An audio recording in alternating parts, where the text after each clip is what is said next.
Selamat pagi, kita bersama lagi dalam ruang bicara yang dibawakan kepada anda tentunya di Bernama TV, dan hari ini kita memilih satu lagi topik yang cukup menarik sebenarnya untuk kita sembang-sembang bersama dengan dua tetamu yang cukup hebat yang sudah pun berada di studio ruang bicara ini bersama dengan saya.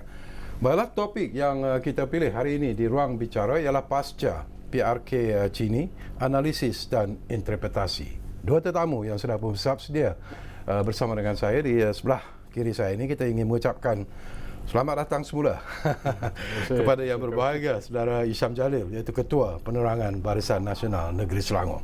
Jadi Isham berapa tahun tak bersama kami di ruang bicara? Di ruang bicara 3 tahun. Oh, lama. Sebelum dia 14 Ya, betul. Dan kita juga ingin mengucapkan selamat datang semula kepada yang berbahagia Profesor Madya Dr. Anwar Shah Bali Muhammad, iaitu pensyarah di Sekolah Perniagaan dan Ekonomi UPM. Jadi Prof, okey ya? Alhamdulillah sihat. Alhamdulillah. Baik, kepada anda yang sedang bersama kami ketika ini, seperti biasalah kami juga ingin mengajak anda berkongsi pandangan dan juga pendapat berkaitan dengan topik yang kita pilih hari ini di ruang bicara.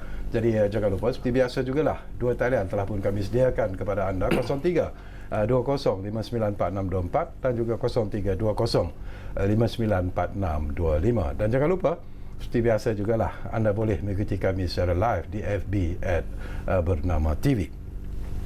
Baik, ini sesuatu yang menarik. Saya mulakan dululah bersama dengan Prof. Madya Dr. Anwar Shah Bali.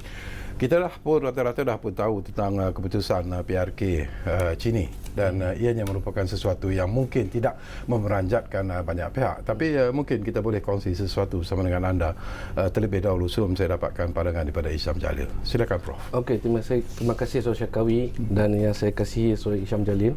Pertamanya, kalau kita soroti semula apa yang berlaku pada PRK Cini ini, ini merupakan PRK ke-11. Ya.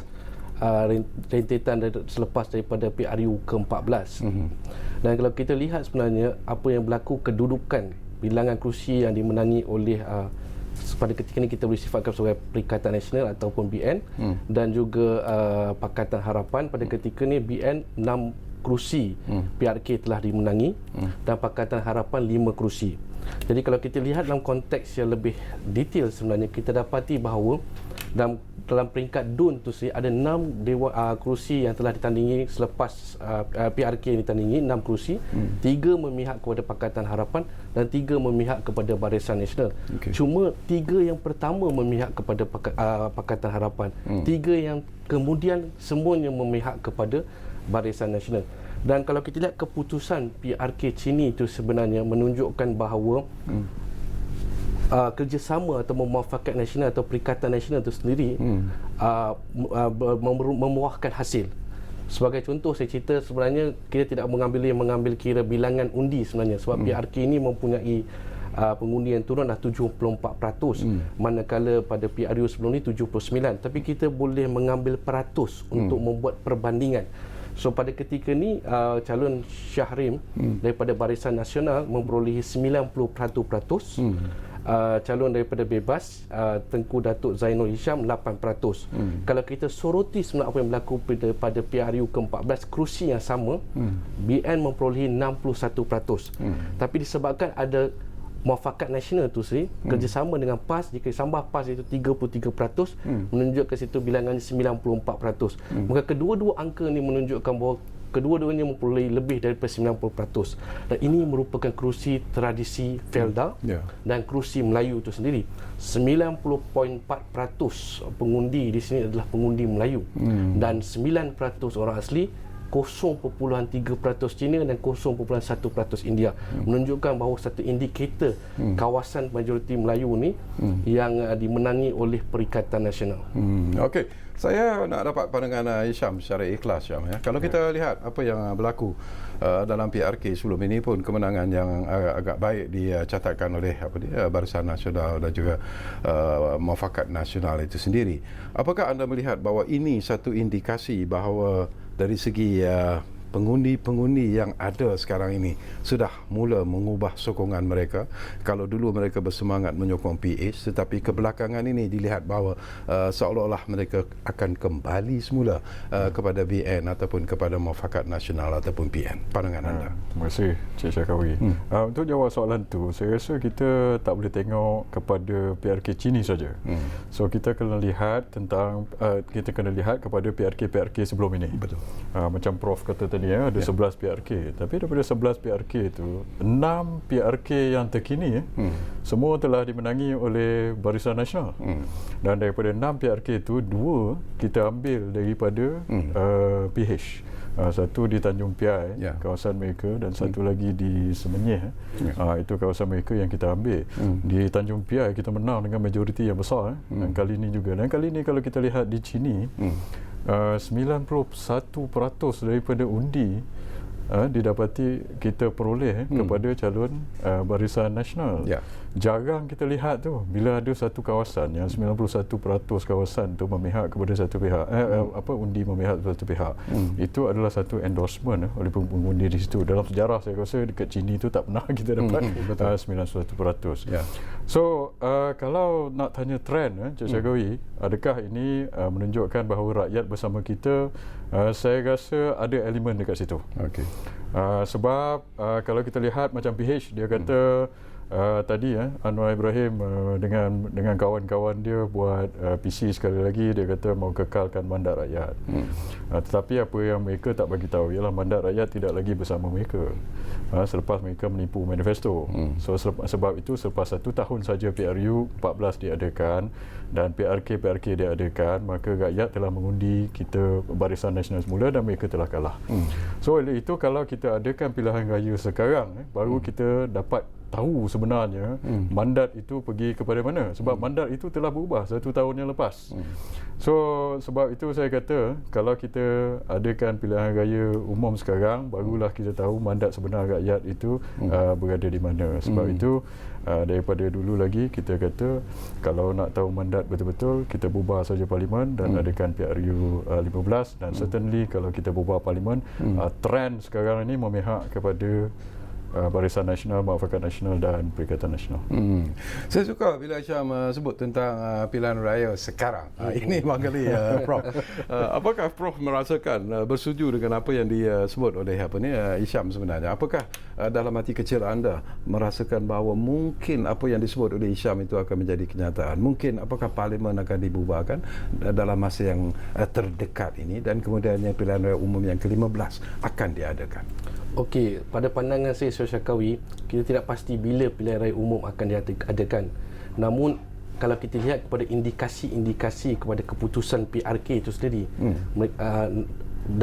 dapatan yang ini, yang contohnya sini, ini adalah kali pertama PRK yang diadakan selepas daripada perubahan kerajaan persekutuan kepada Perikatan Nasional. Dan kita dapati bahawa mengambil kira pada indikator sokongan Melayu yang di China ini 90.4% Melayu, jelas menunjukkan bahawa ada kecenderungan di situ masyarakat Melayu menyokong Perikatan Nasional. Dan kalau kita lihat dalam konteks lebih mendalam itu sendiri, kalau kita dapati bahawa keadaan politik semasa ni dia dinamik, saya Syakawi. Saya bagi satu contoh menunjukkan dinamiknya politik negara kita. Masyarakat boleh berubah begitu cepat. Bukan saja masyarakat Melayu, pelbagai kaum masyarakat Cina, India juga boleh berubah begitu drastik. Saya ambil satu contoh, Tanjung Piai. Tanjung Piai dimenangi oleh satu parti politik pada 2018 dengan majoriti 500 undi. Datang 18 bulan, satu lagi parti politik boleh menang dengan majoriti 15,000. Mana swing kat situ cukup besar daripada 15,000 pengundi yang swing. Menunjukkan bahawa masyarakat Malaysia dia dinamik, dia boleh berubah. Dan pada ketika ini kita dapati bahawa daripada China itu contohnya satu indikator bahawa terdapat perubahan yang jelas, terutamanya masyarakat Melayu menyokong kepada Perikatan Nasional. Yang inilah cabaran sebagai Pakatan Harapan, bagaimana mereka ingin mengembalikan atau mendapatkan semula sebahagian daripada undi Melayu yang mereka menangi pada PRU ke-14 itu cabaran paling besar. Dan saya percaya Perikatan Nasional pada ketika ini berdasarkan kepada keputusan China ini melihat berangka itu, terutamanya pengundi Melayu itu sedikit sebanyak menyebelahi Perikatan Nasional. Tapi harus diingat dinamika politik negara. Cukup dinamik, boleh berubah begitu pantas. Saya sebut dari 18 bulan. Yang kedua, saya nak beri penekanan pengundi muda. Saya acap kali saya sebut bahawa pengundi muda ni dia tidak setia pada mana-mana parti politik. Dia boleh undi A, datang 10 bulan boleh undi B. Itulah jadi di rantau sebenarnya. Bagaimana jadi di semenyih. Bagaimana perubahan pengundi muda sekitar 6 ke 7% swing daripada menyokong PH kepada menyokong BN. Ini menunjukkan bahawa politik ni amat dinamik. Dan pada ketika ini ia menyebelahi kepada Perikatan Nasional. Tapi pada akan datang kita tidak pasti sebenarnya bahawa ia akan kekal ataupun berubah sebab dinamik politik. Okey, bila you sebut tentang politik yang bersifat dinamik, ini pun sesuatu yang menarik sebenarnya, Syam, ya. Dari pengalaman anda sendirilah, saya tahu anda orang kuat UMNO, Barisan Nasional, dan daripada keputusan PRU 14 itu kita lihat bagaimana BN yang dikatakan begitu kukuh selama 60 tahun lebih akhirnya tumbang. Dan kemudiannya PH mengambil alih, tetapi PH tak sampai mungkin dalam masa 2 tahun pun tumbang juga akhirnya. Jadi apa yang boleh dipelajari sebenarnya oleh parti-parti politik bila kita bercakap tentang pilihan raya umum yang ke-15? Saya amat setuju bila dikata keadaan politik ni, suhu politik ni berubah-ubah, Cik Syarkawi, macam Prof kata tadi. Contohnya sebelum PRU 14, PRK yang telah terakhir kita buat ialah PRK Sungai Besar. Saya ada di sana, Sungai Besar, dan saya terlibat secara aktif. Dan pada ketika itu kita menang Sungai Besar 9,191 majoriti. Tak sampai setahun lepas tu, lebih kurang setahun saya rasa, kita adakan PRU 14, kita kalah di Sungai Besar. So sebab itu Cini ni, walaupun kita menang 91% daripada undi, kita tidak boleh lalai dan kita tidak boleh leka dan kita kena teruskan lagi. Dan suhu politik tadi berubah-ubah. Kenapa saya kata kita ataupun kerajaan sekarang perlu adakan pilihan raya secepat mungkin? Pada saya ada 2 sebab. Pertama, kita nak kestabilan politik. Dan terutamanya selepas pasca COVID-19 ini. Selepas pasca COVID, kerajaan perlu tumpukan fokus kepada penjanaan semula ekonomi untuk kestabilan politik dan kestabilan ekonomi. Tapi kalau ada kacau bila politik, masih ada pihak nak melompat parti dan sebagainya, macam yang terjadi semasa kajian PH dahulu, maka kita tidak boleh fokus kepada ekonomi dan untuk membangunkan semula ekonomi. So sebab itu kita perlu mandat baru untuk kerajaan fokus kepada ekonomi. Tapi kalau macam sekarang ni 114, 115, kejap lompat-lompat parti, itu tidak stabil. So kita perlu ada mandat baru untuk mengukuhkan keadaan politik, menstabilkan politik untuk kita fokus kepada ekonomi dan kepada rakyat. Tapi Syam sentuh tentang ekonomi. Izinkan saya mencelah sedikit.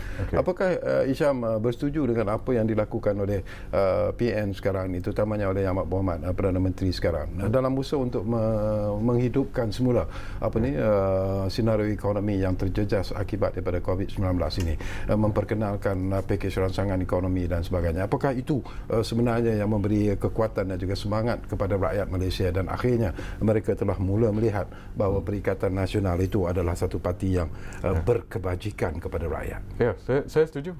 Setakat ni kita tengok respon rakyat semua adalah positif kepada bagaimana kajian sekarang ni menangani COVID-19. Dan selepas selama sebulan, 2 bulan atau belum habis BKP lagi, pada masa sekarang, macam mana kajian Perikatan Nasional menangani, saya rasa respon itu adalah positif. Cuma sebab kedua tadi, Cik Syarkawi, sebab kedua tadi ialah kita tidak tahu apa akan jadi pada tahun depan. Tahun depan benda ini akan berubah. Sebab macam-macam perangkaan yang pakar-pakar ekonomi pun kata bahawa ekonomi akan menjadi lebih teruk. Dan sekarang kadar pengangguran kita telah meningkat, 840,000 orang telah hilang kerja. So kalau makin lama kita tunggu, maka suhu politik itu akan berubah. So orang yang menyokong kajian Perikatan Nasional sekarang, kalau kita tunggu sampai tahun depan, macam keadaan PH dulu, tak sampai setahun lepas mereka menang PRU 14, rakyat yang menyokong mereka dulu tiba-tiba 180 darjah tidak menyokong mereka. Dan kalau kita lama-lamakan keadaan ini, suhu politik itu akan ada orang lompat-lompat parti, rakyat pun telah meluat, maka keadaan akan berubah. Mungkin keadaan pada ketika itu tidak menyebelahi kita lagi. Sebab itu kita perlu mempercepatkan perubahan, mempercepatkan pemilihan yang baru ataupun pilihan raya yang baru tersebut. Kalau kita tidak buat ini, maka kita tak tahu apa akan berlaku jika kita duduk. Yang kedua ialah kalau daripada perspektif Barisan Nasional dan Muafakat Nasional dan Perkhidmatan Nasional, the best time ataupun masa terbaik untuk kita pergi pilihan raya sebenarnya adalah ketika musuh kita sedang kucak-kacir sekarang.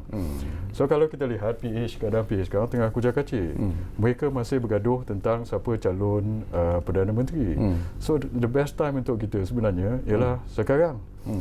Kalau lepas ini kita tak tahu bila kita akan mendapat peluang ini semula.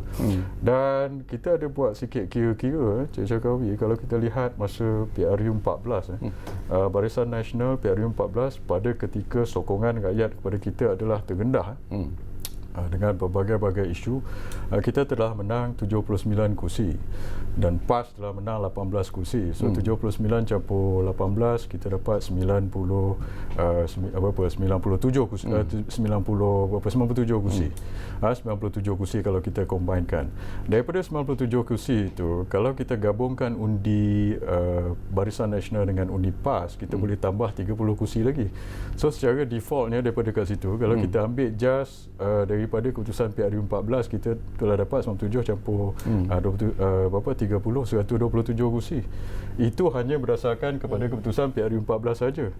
Dan kalau kita lihat beberapa kursi daripada katakan daripada PKR dan Bersatu, dekat situ kita boleh tambah lagi 20 ke 25 kursi. So pada ketika ini, dalam tempoh 3 ke 6 bulan ini, kalau kita adakan pilihan raya, adalah masa terbaik untuk kita dan ada kemungkinan kita boleh dapat sehingga 2/3 majoriti. Itu tidak mustahil. Tapi kalau kita tunggu sampai tahun depan, maka peluang ini akan mungkin kita tidak dapat lagi. Dan kita adakan pada ketika itu, mungkin keputusannya kalau jadi 50-50, kestabilan politik kita tidak akan capai dan kita tidak boleh fokus kepada rakyat. Okey, kucar-kacir itu pun satu perkara yang bagi saya cukup penting dan menarik sebenarnya. Sebelum kita berehat, serengka ringkasnya lah, saya nak dapat pandangan daripada Profesor Maria, Dr. Anwar sendiri. Ada juga ahli-ahli politik yang dikatakan, disebut-sebut akan mengemukakan usul undi tidak percaya terhadap Perdana Menteri dalam sesi Parlimen pertengahan bulan nanti. Apakah itu akan dilakukan dan sekiranya berjaya, mungkin kita boleh mengharapkan seperti apa Hisham sebut, satu pilihan raya umum yang ke-15 dalam masa yang singkat. Apakah anda rasa itu akan menjadi realiti? Pada pandangan saya, kita boleh melihat signal ataupun indikatornya terhadap usul pertukaran speaker. Sekiranya usul pertukaran speaker tu berlaku dan diluluskan, itu satu indikator jelas bahawa Yang Amat Berhormat Perdana Menteri mempunyai majoriti di dalam Parlimen. Tapi sekiranya usul tu tidak berjaya, maka itu juga satu indikator sebenarnya menunjukkan satu angka melebihi 112 tu, angka keramat tu tidak dapat dicapai. Jadi sebelum usul tidak percaya, undi tidak percaya itu, tentu sekali kita telah mendapat maklumat bahawa akan berlaku usul pertukaran speaker. Saya rasa itu indikator paling jelas Dr. Syarkawi untuk menentukan sama ada kerajaan yang dipimpin oleh Yang Amat Berhormat Perdana Menteri ini mempunyai angka melebihi 112. Pada ketika ini, sebagaimana disebut oleh Saudara Hisham tadi, ada 115, 114. Tapi angka ni dia boleh berubah-ubah sebenarnya. Jadi ketidakpatentuan nombor tu disebabkan oleh angkanya hanya sedikit saja melebihi daripada 112 tu. Jadi kat situ yang menjadi persoalan. Cuma usul speaker tu sebenarnya boleh jadi satu indikator sebenarnya sebelum dibawa usul tidak percaya itu sendiri. Okey, semakin menarik sebenarnya perbincangan ini, tapi seperti biasalah kita akan berehat dulu buat seketika. Dan kepada anda yang sedang bersama kami ketika ini, saya percaya anda juga mungkin ada pandangan-pandangan, komen yang mungkin ingin anda kongsikan bersama kami di ruang bicara ini. Jadi jangan lupa, dua talian itu telah pun kami bukakan kepada anda di 0320 594624, 0320 594625. Panggil kami di ruang bicara kerana kita akan rehat dulu buat seketika. Jumpa lagi.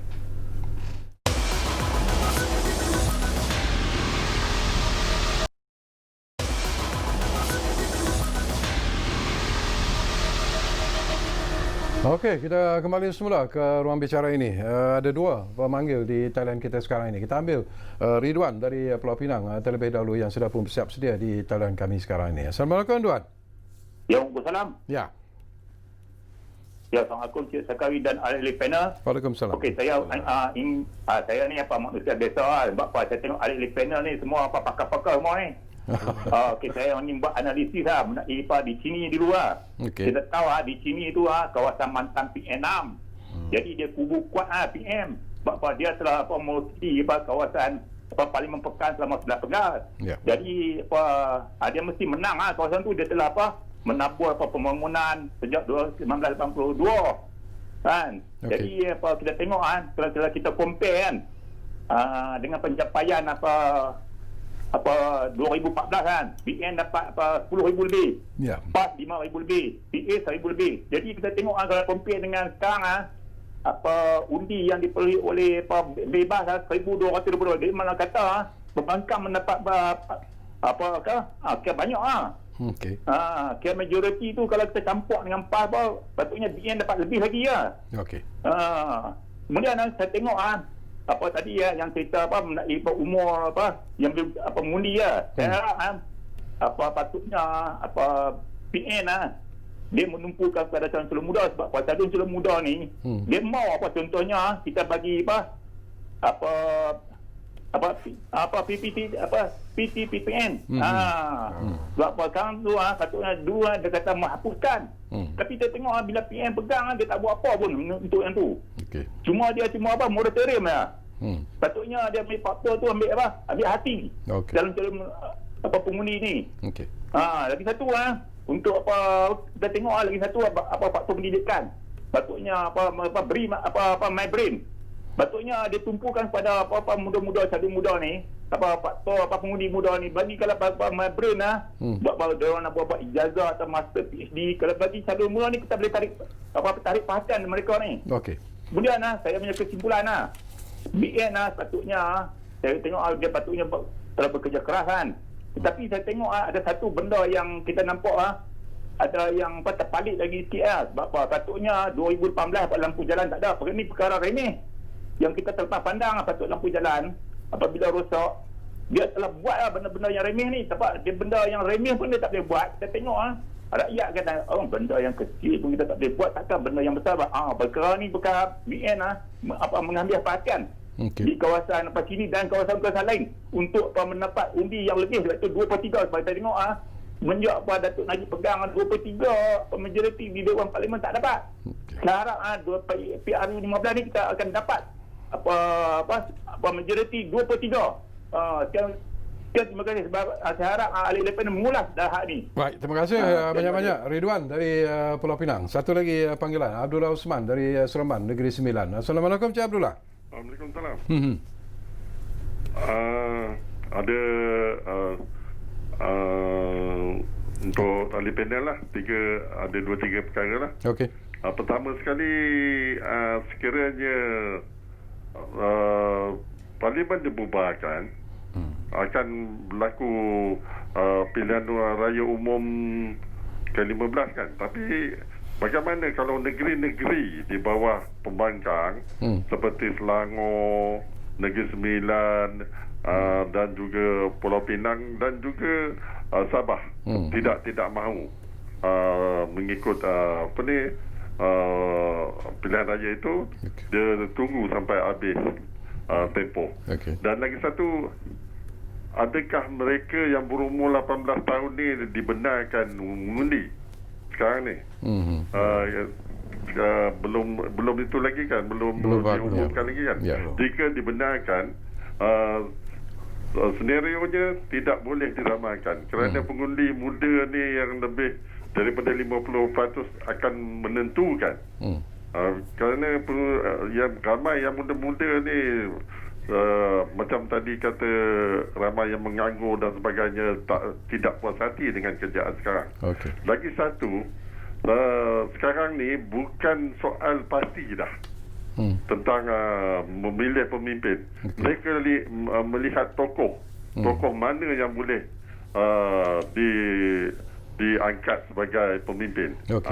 minta pencerahan daripada ahli-ahli panel. Terima kasih. Okey, terima kasih banyak-banyak Encik Abdullah Osman. Persoalan-persoalan yang menarik sebenarnya. Jadi mungkin kita dapatkan pandangan Hisham dulu untuk menjawab beberapa persoalan yang dibangkitkan dan kemudiannya Prof juga nanti boleh menambah. Saya tertarik hati daripada soalan yang dibangkitkan Hisham. Ini bercakap tentang pengundi-pengundi muda yang dikatakan akan memberi kesan ataupun impak sebenarnya dalam PRU ke-15 nanti. Apa komen anda? Okey, saya jawab pengundi muda, lepas tu saya nak sentuh Cini sikit. Boleh. No problem. Pengundi muda tu betul. Macam Prof kata tadi, kali ini PRU 15 ada 8.6 juta pengundi baru daripada 18 tahun ke atas yang masuk. So 8.6 juta ni tak salah saya adalah lebih kurang berapa persen tu, 15 ke 20%. So mereka ini memang tak ada association dengan mana-mana parti politik. So mereka tengok mana parti politik yang boleh memberikan mereka offer mereka benda-benda yang mereka suka. Mungkin dia akan ini. Masa PRU 14 dulu, seminggu sebelum pilihan raya, saya masuk dalam live TV. Saya tengok di Asrul Awan ni pun cakap benda yang sama. Mereka tanya saya, apakah akan jadi penentu PRU 14? Saya kata orang muda. Sebab mereka tidak ada association dengan mana-mana parti politik, mereka akan menjadi penentu. True enough, masa ketika itu PRU 14 orang muda telah mengundi PH dan PH telah menang pilihan raya. So kita kena fokus. So cara kita approach dalam kempen pun perlu berubah. Bagaimana sekarang ni orang muda dia mungkin tak baca surat khabar banyak, dia mengikuti social media. So kempen-kempen di social media itu kita kena perlu lihat. Dan soalan kedua tadi berkenaan Cini. Cini tadi Encik tadi kata ada kalau tambah undi UMNO dengan PAS nampak berkurang sikit. So itu memang telah dijangka sebab dalam setiap pilihan raya kecil turnout itu memang kurang. Ataupun peratusan keluar mengundi akan kurang sebab orang daripada luar mereka ada yang tak balik dan sebagainya. So sebab itu kita tengok peratusan keluar mengundi pada kali ini ialah 73% berbanding dengan peratusan keluar mengundi masa PRU 14 iaitu 79%. So banyak orang tidak balik. So bila ramai orang tidak balik, of course majoriti itu akan drop. Tapi kita kena tengok peratusan yang menyokong Barisan Nasional kali ini adalah 91%. Itu adalah satu peratusan yang tinggi. Dan Encik tadi juga ada menyebut tentang 1,200 undi yang pergi kepada calon bebas berbanding dengan 1,000 undi pada PRU 14. So ada memang betul kita lihat ada penambahan 200 undi kepada calon yang menentang Barisan Nasional kali ini, 200 undi, tapi kita kena lihat calon mana tu. Semasa PRU 14 PKR yang bertanding melawan Barisan Nasional. Bila PKR bertanding dia dapat 1,000 undi. Kali ini bebas bertanding dia dapat 1,200 undi. Ini menunjukkan apa? Menunjukkan orang Melayu sebenarnya lebih menyokong calon bebas daripada PKR. Dulu saya dah kata tahun lepas macam kali ini mereka mencadangkan Anwar Ibrahim sebagai calon Perdana Menteri balik. Saya tahun lepas saya dah kata problem Anwar Ibrahim ni ialah orang Melayu tidak menyokong dia. Orang Melayu kata-kata tidak menyokong PKR. Maka mereka akan menghadapi satu masalah yang sama pada ketika ini dekat situ. Okey, kita cakap tentang pengundi muda, Prof. Ini pun isu yang dibangkitkan oleh pemanggil kita tadilah. Mungkin akan memberikan kesan ataupun impak dalam PRU yang ke-15 nanti. Tetapi dengan apa yang dilakukan oleh kerajaan sekarang ini dalam usaha untuk membantu anak-anak muda kita bangkit semula disebabkan oleh tekanan ekonomi yang dialami sekarang ini, apakah anda melihat itu mungkin akan mengubah persepsi mereka terhadap kepimpinan negara dan memberikan kelebihan kepada muafakat nasional dan juga perikatan nasional keseluruhannya? Okey, terima kasih. Saya melihat dalam konteks ni, mana-mana parti politik dia bukan saja memerlukan undi daripada masyarakat muda, orang muda tu sih, tapi dia pun perlu menonjolkan calon yang muda. Itu dia sebenarnya antara perkara penting. Kalau kita lihat pada kemenangan Saudara Muhammad Syarif ni, salah satu juga sokongan daripada pengundi muda tu, calon tu sendiri orang muda 41 tahun. Saya rasa sudah sampai masanya semua parti politik, tidak kira Perikatan Nasional ataupun Pakatan Harapan, menonjolkan lebih ramai calon muda. Kalau sebolehnya 50% daripada calon PRU ke-15 adalah daripada mereka yang berumur bawah 50 atau 45 tahun. Kita perlu memberi ruang seluas-luasnya pada orang muda untuk menjadi calon, bukan saja menjadi pengundi, bahkan menjadi calon dalam pilihan raya. Itu yang pertama sebenarnya. Yang kedua, apa dia yang diinginkan oleh orang muda? Kalau kita dapati orang muda ni dia perlukan peluang pekerjaan sebenarnya. Bagi saya perkara paling penting adalah pekerjaan. Sebab tanpa pekerjaan mereka tidak mempunyai pendapatan. So apa yang dibuat oleh kerajaan pada ketika itu salah satunya dengan adanya penjana itu sendiri, iaitu memperkasakan, memberi ruang kepada rakyat pengundi muda ataupun masyarakat orang muda untuk memperoleh peluang pekerjaan. Pada ketika ini kadar pengangguran sekitar 3.9 hingga 4.2%. So paling penting untuk kerajaan memberikan ruang kepada orang muda untuk mendapat pekerjaan. Dan antara yang dibuat juga dalam inisiatif itu sendiri adalah Jawatankuasa Khas Pekerjaan Nasional itu sendiri untuk memberikan platform kepada orang muda untuk menceburi bidang-bidang, terutamanya bidang perniagaan seperti PKS dan sebagainya. Saya rasa paling penting untuk survival parti politik pada ketika ini untuk orang muda adalah peluang pekerjaan. Bila mereka mempunyai peluang pekerjaan, mereka dapat hidup dengan selesa, dapat membuat komitmen lain dan sebagainya. Tetapi sekiranya mereka tidak ada peluang pekerjaan, itu merupakan isu besar sebenarnya pada kerajaan pemerintah, sebab mereka tidak ada pendapatan. So ini yang perlu ditangani oleh kerajaan yang ada. Dan bagaimanakah usaha untuk mengurangkan pengangguran itu, sebagaimana disebut oleh saudara Ridwan tadi tentang My Brain itu sendiri. Antara satu langkah yang boleh mengurangkan pengangguran adalah melalui graduan-graduan yang menamatkan pengajian, yang masih belum memperoleh peluang pekerjaan, diberikan satu beasiswa khas oleh kerajaan untuk mereka menyambung pengajian dalam masa master dan PhD dalam 2 tahun ke 5 tahun. Katakan sampai PhD 5 tahun. Pada ketika itu kita mengharapkan ekonomi telah beransur pulih, dan pada ketika itu mereka mendapat peluang pekerjaan. Selagi mana peluang itu diberikan, selagi itu mereka menaruh harapan kepada kerajaan. Bila tidak ada peluang di situ, maka harapan itu sebenarnya berkurangan itu sendiri. Sebab itu saya bagi pendapat tadi, kestabilan politik tu penting. Sebab kita bila ada kestabilan politik, baru kita boleh fokus tentang perkara-perkara ini. Sebab ini adalah penting, macam Prof sebut tadi, orang muda tak ada kerja. Kalau kita lihat kadar pengangguran sekarang secara rata-rata ialah 3.9 macam itu. Tapi kadar pengangguran orang muda di bawah 35 tahun adalah 3 kali ganda lebih tinggi dari itu, iaitu pada kadar 10%. So kadar pengangguran ini yang tinggi. So bila orang muda tak ada kerja, mereka tidak ada pendapatan. So orang muda ini terkesan kepada 3 masalah sekurang-kurangnya. Satu, pendidikan. Mereka memerlukan pendidikan. Sebab itu isu seperti PTPTN itu penting. Mereka pergi belajar, mereka ambil hutang. Tapi bila mereka ambil hutang itu, mereka kena bayar hutang PTPTN. Pada masa yang sama mereka tak dapat kerja. So macam mana nak bayar hutang PTPTN itu? Kedua ialah pekerjaan. Dan yang ketiga, bila mereka dah dapat kerja, mereka akan berkeluarga. Bila berkeluarga, mereka ingin mencari rumah. Dan masalah ketiga mereka adalah perumahan. Perumahan yang mahal dan sebagainya. So masalah ini, pendidikan, pekerjaan dan perumahan.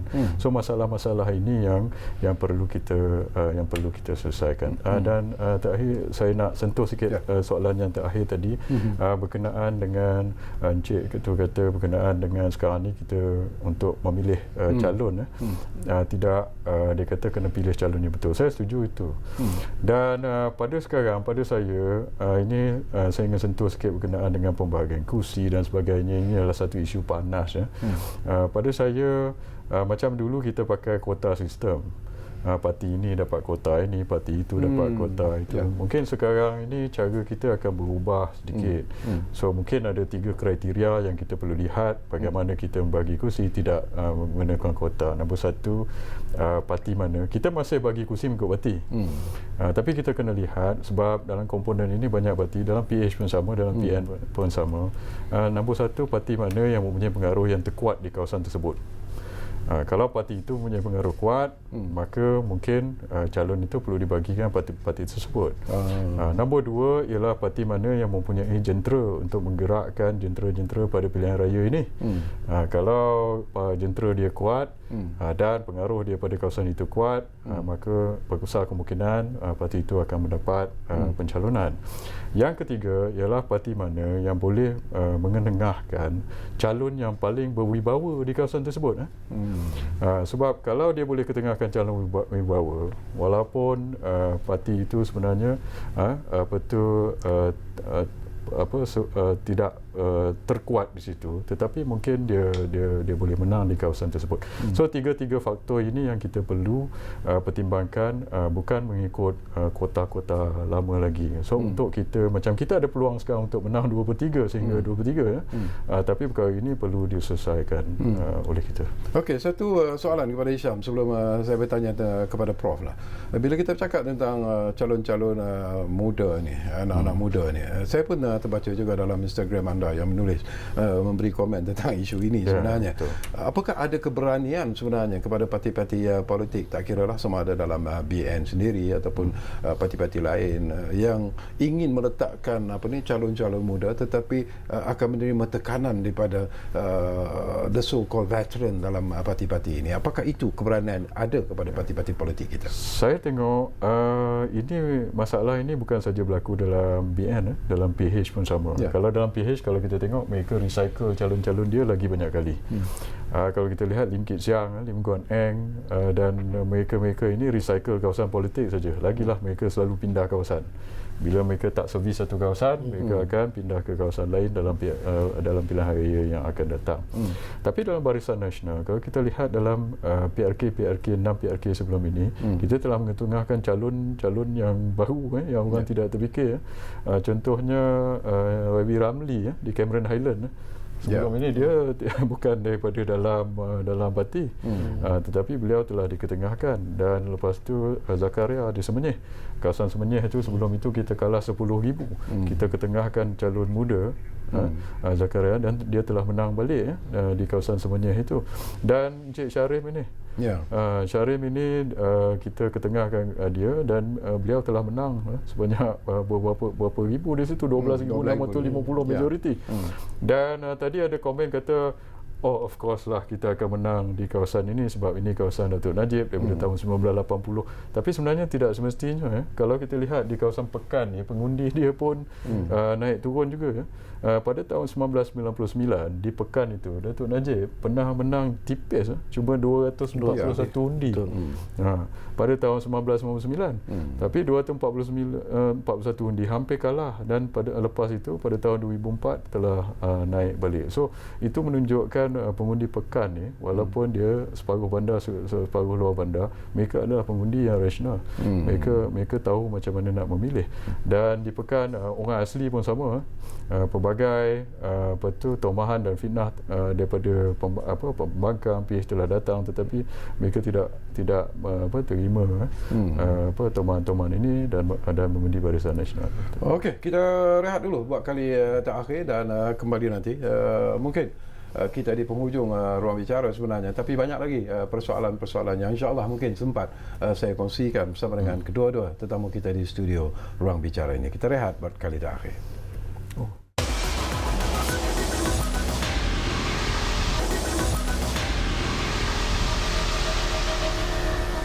Baiklah, kita kembali semula ke ruang bicara ini. Tak banyak lagi masa yang tinggal. Barangkali Prof, ini pun satu persoalan yang dimainkan di luar sana lah, tentang Perikatan Nasional itu sendiri. Kita tahu BN dan PAS telah pun mewujudkan apa yang disebut sebagai muafakat nasional, dan ianya telah pun memberi impak ataupun kesan yang agak positif kepada parti-parti tersebut. Tetapi dalam Perikatan Nasional itu sendiri, apakah anda melihat ini satu perikatan yang kukuh ataupun perikatan yang rapuh?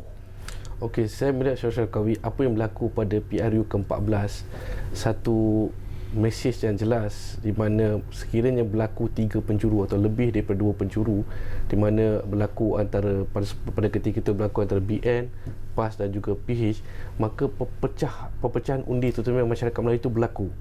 Jadi apa yang berlaku pada ketika ini iaitu Perikatan Nasional, sekiranya mereka berhasrat untuk kekal sebagai kerajaan, perkara paling penting adalah kesepakatan parti politik. Kita ada 3 parti politik terbesar yang mewakili masyarakat Melayu di dalam Perikatan Nasional, iaitu UMNO, PAS dan juga Bersatu.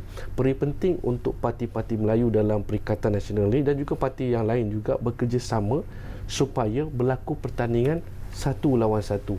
Dan kita sudah sampai di dalam satu keadaan di mana kita ada 2 gabungan parti politik, satu Perikatan Nasional, satu Pakatan Harapan bertanding semasa PRU ke 15. Jadi mestinya rakyat ada dua pilihan yang gabungan parti politik untuk dipilih. Tapi sekiranya berlaku juga pertandingan 3-4 penjuru itu melibatkan parti politik, maka berlakulah perpecahan undi itu. Dan ini yang terjadi pada PRU ke-14. Dan mesej jelas daripada PRU ke-14 tu, mana-mana parti politik ingin memenangi sesuatu pilihan, mereka perlu mempunyai gabungan dan juga kerjasama antara beberapa parti politik itu sendiri supaya tidak berlaku pertandingan 3 penjuru. Sebagaimana disebut oleh Saudara Hisam tadi, bahawa dengan pertandingan 3 penjuru itu telah merugikan beberapa parti politik itu sendiri. Yang pada ketika itu kalau dicampur parti politik, contohnya UMNO dan PAS tu, kalau tidak berlaku 3 penjuru, maka mereka masih lagi boleh mencapai 112 kerusi itu. Nah, inilah yang telah dipelajari dan juga telah dibaiki dengan satu kerjasama politik muafakat nasional dan diteruskan dengan Perikatan Nasional itu sendiri, iaitu bersatu supaya tidak berlaku pertandingan 3 penjuru. Sekiranya berlaku pertandingan 3 penjuru, rakyat menjadi sedikit kekeliruan di situ. Mana nak undi tu. Ada PH, contohnya ada dua parti politik lagi. Jadi berlaku kekeliruan. Bila berlaku kekeliruan, berlakulah pecah undi tersebut. Dan pecah undi tersebut amat signifikan sebenarnya. Dia bukan 1 atau 2 kerusi, dia melibatkan 20-30 kerusi yang berlaku perpecahan yang tidak dijangka sebenarnya itu. Sebab perpecahan itu melibatkan angka yang besar. Contohnya perpecahan calon bebas yang berlaku Chini, angkanya agak kecil, iaitu calon Chini itu, calon bebas hanya mulai 8% saja. Tapi katakan calon bebas itu memulai 30% atau 40%. Berlakulah perpecahan di situ, undi dekat situ, dan kalau ada gabungan parti politik lain yang bertanding, maka perpecahan itu berlaku. Saya kira parti politik telah mengambil iktibar dari apa yang berlaku pada PRU ke-14, mencari formulasi yang terbaik dalam gabungan parti politik untuk bertanding 1 lawan 1. Okey, Syam nanti akan menjawab lagi tentang isu pilihan raya di peringkat negeri dan sebagainya. Tapi sebelum tu Syam, saya nak tanya satu soalan lah. Selalunya bila kita bercakap tentang Perikatan Nasional ni, kita bercakap tentang Perikatan Pengundi Orang-orang Melayu khususnya. Tetapi kita tahu Barisan Nasional ada MIC, ada MCA.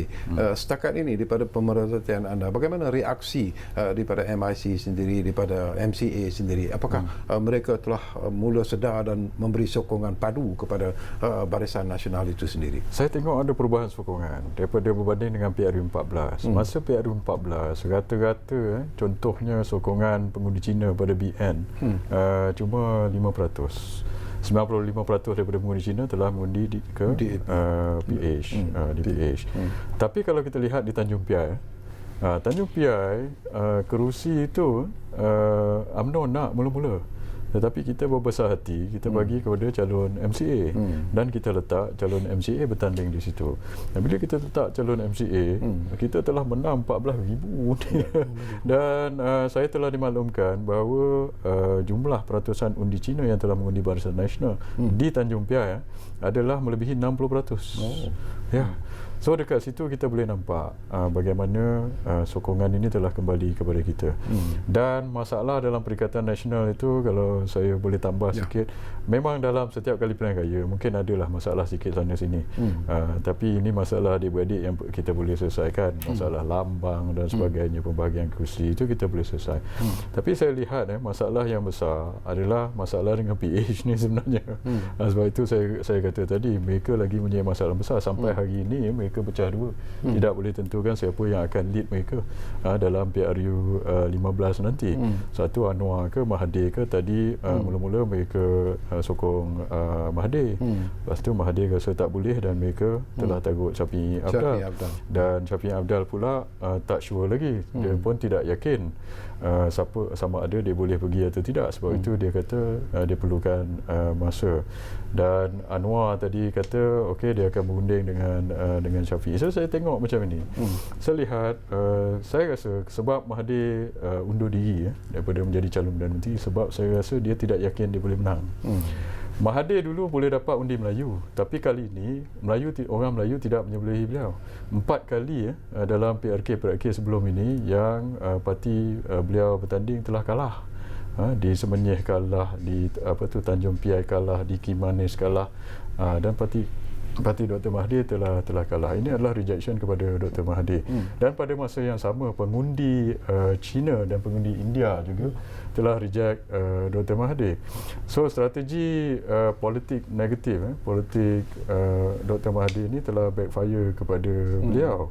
So yang dikejar tidak dapat, kejar oleh Melayu tak dapat, yang dikendung di China pun berciciran. So kalau PH letak Dr. Mahathir sekali lagi sebagai calon Perdana Menteri, maka mereka tahu dia akan kalah.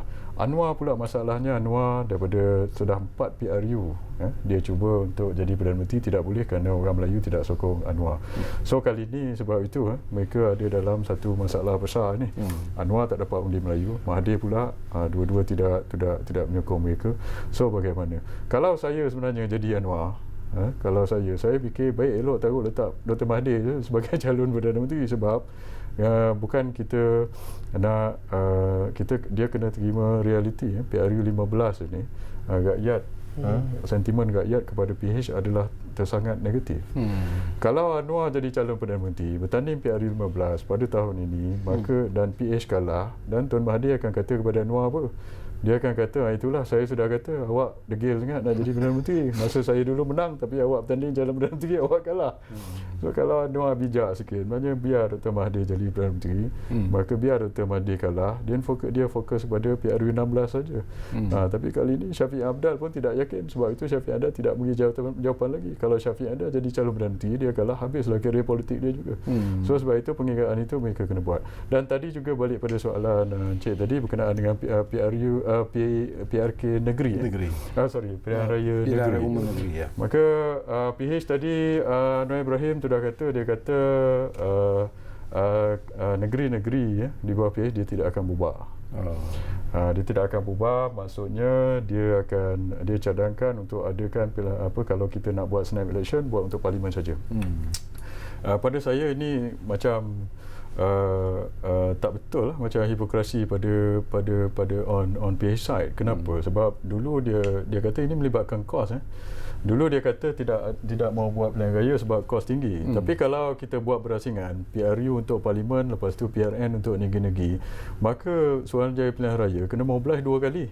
So bila kita mobilize 2 kali, kos itu pun kali 2 kali ganda, 600 juta kali 2 dah 1.2 bilion. Dulu mereka yang menjerit-jerit kata tak nak pilihan raya sebab kos.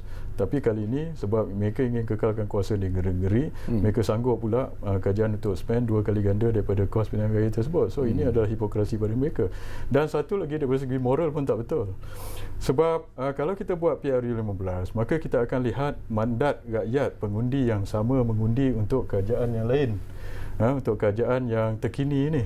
Tapi kenapa pula di peringkat parlimen kita dapat mandat terkini, tetapi di negeri kita ambil mandat yang lalu.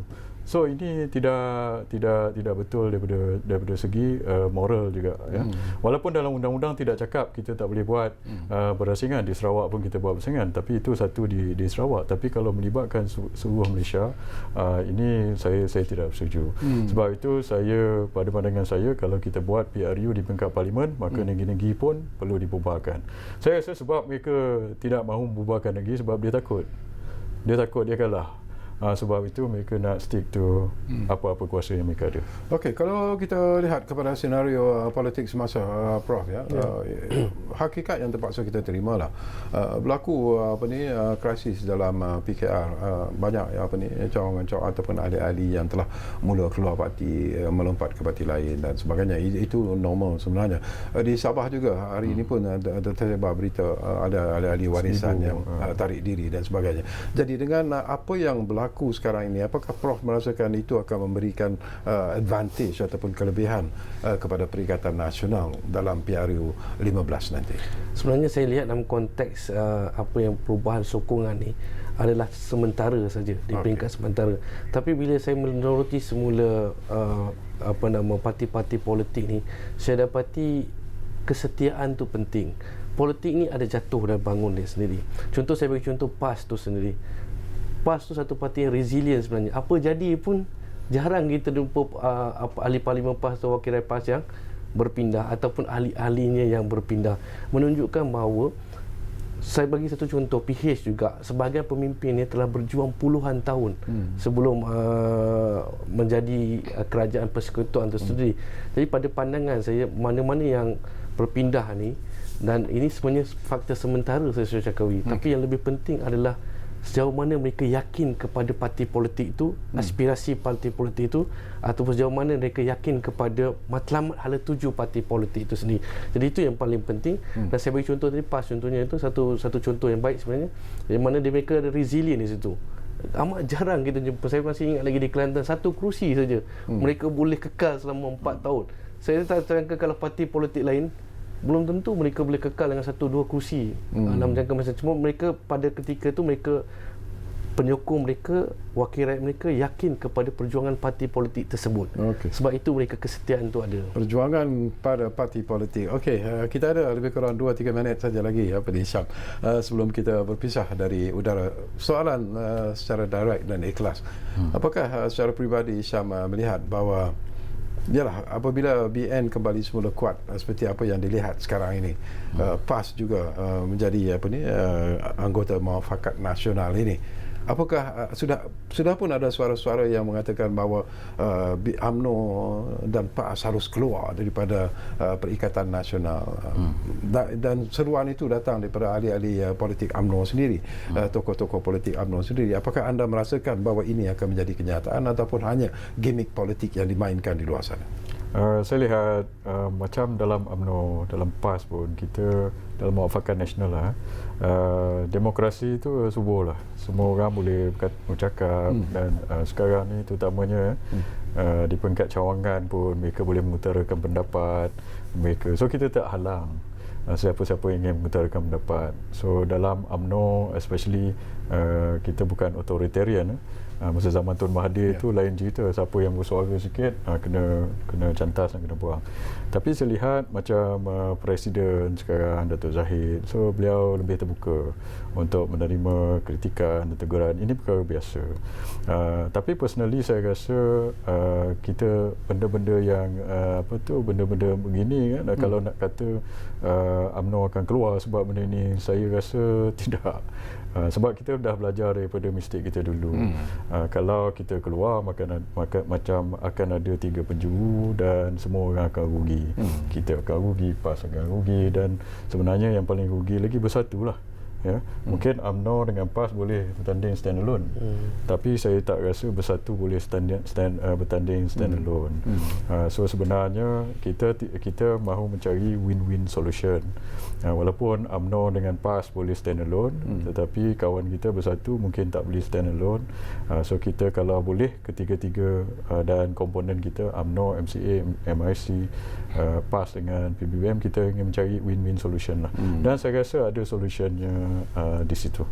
Kita boleh cari. Okey, 1 minit untuk Prof ingin menyampaikan sesuatu sebelum kita berpisah, Prof. Okey, kita sudah sampai dalam keadaan di mana kita rakyat menantikan ada 2 gabungan parti politik, PH dan juga Perikatan Nasional. Nama penting kita ada kerajaan dan ada pembangkang. Tidak boleh semua jadi kerajaan. Jadi kita ada check and balance. Ada kerajaan, ada pembangkang. Dan bila mana-mana yang menjadi pembangkang perlu bersabar. Saya ambil contoh ni, PH bersabar. Ada sebagian pemimpin politik dia bersabar puluhan tahun sebelum dapat memegang 22 bulan.